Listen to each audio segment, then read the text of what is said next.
Lasalud.mx, porque la salud es primero. Presenta la entrevista.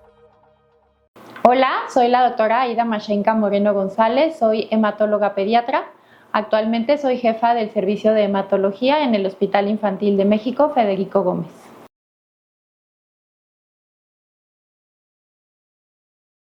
Ha avanzado muchísimo el tratamiento.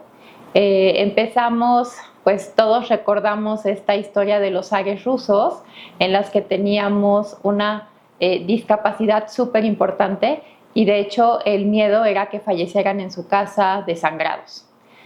A partir de esto se describe de forma ya muy adecuada la hemofilia y se empiezan a tener tratamientos que la verdad es que cambió por completo la visión de esta enfermedad, que la teníamos como una enfermedad intratable y que podían llegar a fallecer los pacientes. Entonces, ya teniendo el tratamiento, la verdad es que íbamos bastante bien hasta principios de los 80s, en los que viene la epidemia de VIH, que desgraciadamente atacó a muchos de los pacientes con hemofilia y pues realmente muchos fallecieron a partir de esto. Pero gracias a esto también viene el desarrollo de la tecnología recombinante para los factores de la coagulación y de ahí creo que hemos ido para adelante y para adelante. La verdad es que ahora ya no nos preocupamos tanto porque se nos vaya a desangrar el paciente, como eso era lo que teníamos al principio mucho miedo, sino en este momento ya estamos viendo por mejorar la calidad de vida de los pacientes porque hemos llegado a tal punto del tratamiento que ya lo que voy a hacer es no solamente que no sangre, sino que pueda hacer su vida como cualquier otro niño, que pueda jugar, que pueda hacer el deporte que él desee. Y esto ha sido gracias a los tratamientos nuevos que tenemos actualmente. Y si nos damos cuenta, ya no es como a veces esta parte de la eficacia lo que más nos preocupa, sino que ya nos estamos fijando en que en lugar de aplicarse de forma intravenosa, que sea subcutánea para que sea como mucho más fácil, se están tratando de prolongar la frecuencia con la que se aplican los medicamentos para que los pacientes puedan hacer su vida cada vez más apegado a la normalidad de las actividades que podría hacer un paciente, un adulto, un niño de la misma edad.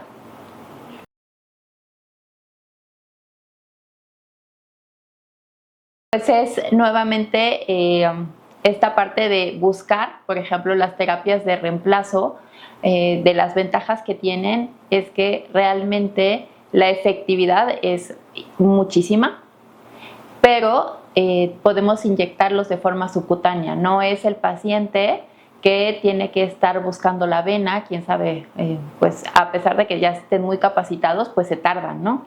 Entonces es mucho más fácil aplicarlo vía subcutánea, que no le tienes como que atinar a nada, sino nada más se lo ponen. Aunado a que la frecuencia de administración se va espaciando. Por ejemplo, en terapias de reemplazo, incluso lo podemos llegar a aplicar cada 4 semanas.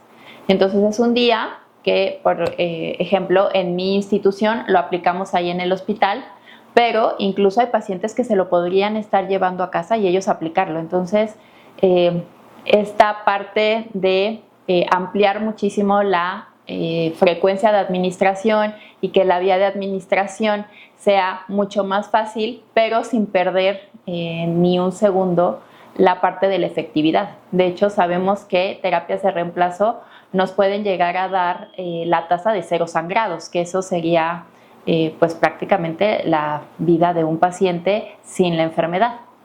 Ahora, los factores de vida media extendida, lo que se ha tratado es precisamente de espaciar cada cuánto lo voy a administrar.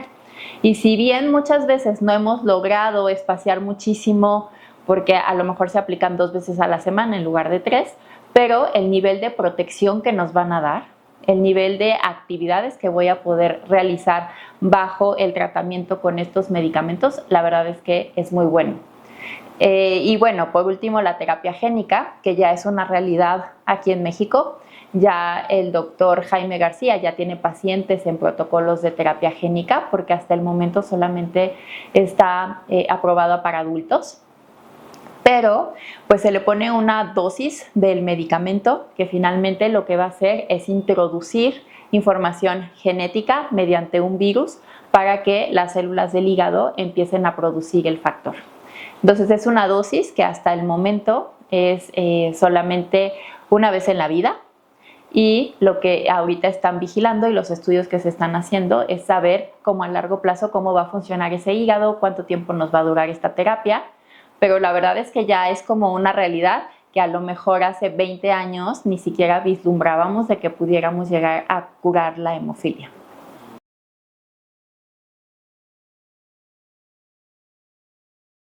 La verdad es que antes veíamos los medicamentos y los veías muy lejanos. Entonces íbamos a los congresos y decías, híjole, el día que a mí me llegue, ¿no? Creo que ahora se ha acelerado mucho más el acceso que podemos llegar a tener en México y en América Latina, porque yo recuerdo haber estado en la exposición, en el congreso en el que dieron los resultados de Emicizumab. Y me acuerdo que era un evento así como si nunca he ido a una presentación de un coche, pero así me la imaginaba, ¿no? Todo el mundo estaba así como pendientísimo para saber qué resultados había. Era como el evento. Eso fue 2017 en Berlín. Y a nosotros tuvimos la oportunidad de ya tratar nuestro primer paciente en el 2020. O sea, solamente fueron 3 años en lo que llegó el medicamento a México.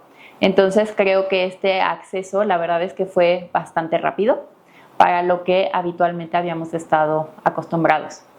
Obviamente faltan como acceso a medicamentos, por ejemplo, los factores de vida media extendida. Creo que sí nos hemos tardado un poco en cómo hemos podido llegar a obtenerlos, pero ya, de hecho, pues ya este año, por lo menos en mi hospital, ya los vamos a tener disponibles. Entonces, creo que ya no estamos tan atrás en la parte del tratamiento, porque yo me acuerdo que aun cuando era residente, que estaba estudiando, pues todavía hasta se administraban crioprecipitados y plasma, ¿no? Que eran tratamientos viejísimos. Y de un tiempo para acá, la verdad es que tanto la tecnología como el acceso que estamos teniendo, y yo creo que no solo México, Latinoamérica y muchas partes del mundo está siendo mucho más rápido.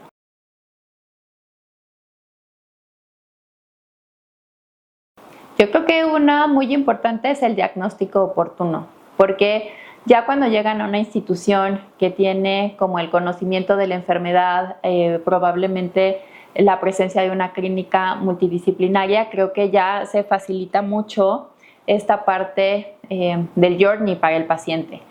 Pero el que los médicos de primer contacto todavía no estén como familiarizados o bueno, no familiarizados, siquiera que la piensen, ¿no? O sea, que si llega un paciente que está lleno de moretones, decirle pues es que es un niño y se pega y es normal, sino ir a buscar qué hay más allá.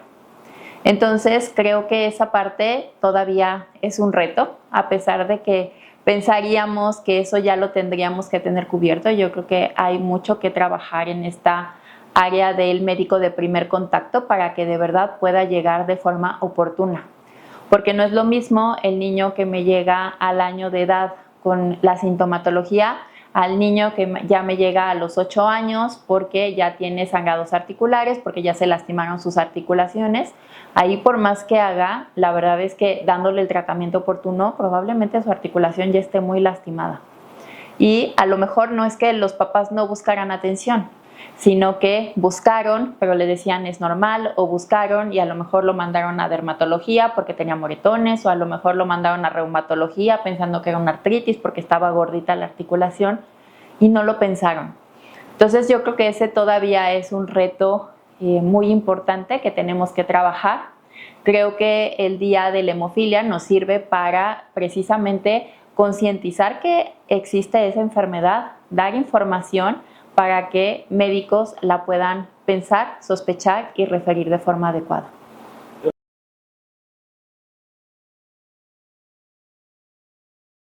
Yo creo que todos tenemos que trabajar como un equipo, porque finalmente todos vamos por el bien del paciente, ¿no? Tanto las instituciones públicas, los que trabajamos, la farmacéutica. Yo sí soy probablemente mucho de si el laboratorio me va a ofrecer lo que yo no tengo disponible en mi hospital, por supuesto que lo voy a tomar.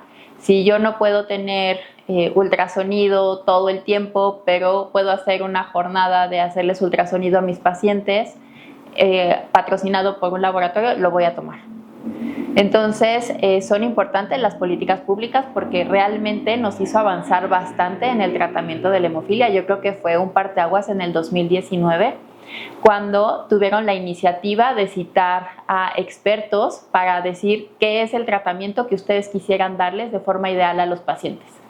Era como escribir la cartita a los Reyes Magos y se tardó, pero se cumplió, ¿no?